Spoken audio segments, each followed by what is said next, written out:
Right, here we go again. It's Frankie Parsons here, reporting for duty, bringing you the very best recommendations in PC games for the single player. This show where I give you a top 20 of a given genre. What's today's genre, Mr. Parsons? Today's genre is the open world fantasy RPG. Let's open the curtains and first of all take a look at all the 48 genres which we're doing in this amazing, wonderful, superb YouTube channel of ours. Give us a twirl fantasy RPG. There he goes, giving us a little twirl, and with that I would need to say that this is not to be confused with the massively multiplayer online role-playing games. Let's click on the button and open the doors to the wonderful world of the open world fantasy RPG. First of all, we're going to lay down our medals.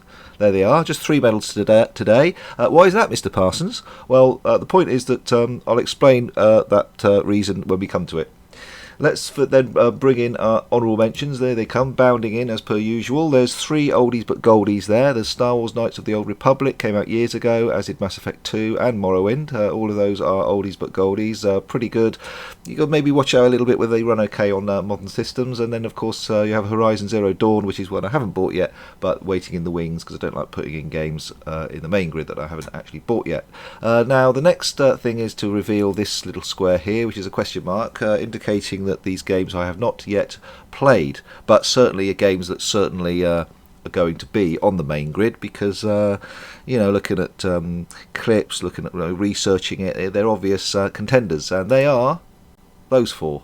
Greedfall I've not yet purchased, but it's easily a game that's going to be played and included here. LX, I'm not so sure about that one, but I have purchased that and look forward to playing it. The Witcher 2, clearly going to be a winner because if Witcher 1 and Witcher 3 are anything to go by, and the Dragon Age series starts here with the Inquisition.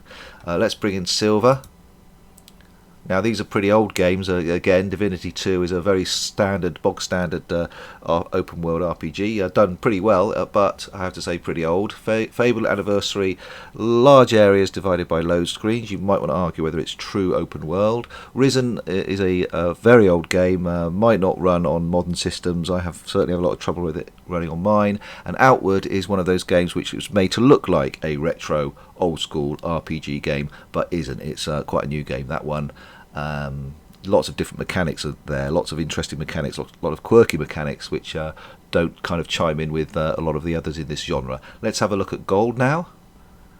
First up, another Dragon Age game. This is Dragon Age 2. Again, a very standard game, a lot like Divinity 2 in that respect, in which it's very straightforward, nothing too fancy, but nice to play. We've got Dragon's Dogma, again a fairly old game, maybe 6-7 years old. That one is an open world game where you start with your main hub in a nice little village and then eventually go forth and attack the monsters with your party. Kingdoms of Amalur Reckoning recently had a remastered version, an excellent game. I've played that for nearly 30 hours. Again, true open world, that one. And finally in the gold section is the first Witcher game. Too much backtracking for my liking, but for a game that's like God knows how many years old, is the graphics are actually wonderful and the gameplay is equally good.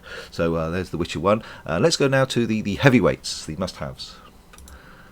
Okay, so first up we got Dragon Age Origins, the first, the major hitter really in the Dragon Age series. The Dragon Age Origins one, it's monumental in scope, huge story.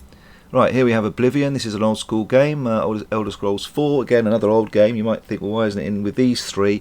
Well, the point is it holds up quite well. All the mechanics are there. It's got a beautiful interface, great open world system, true open world again, and it's an Elder Scrolls game, which are all great. Speaking of Elder Scrolls games, of course we've got Skyrim here, Elder Scrolls 5. Again, this is, if you were to buy two open world RPGs to spend hours and hours and hours in, you would get this one, Skyrim, and the next one, of course, The Witcher 3. Beautifully presented, quite involved UI, but a superb story, great environment, great atmosphere, nice combat. I think the combat's all right, and again, those are the two really you should get for this genre. Okay, that's it, and I'll see you in the next one.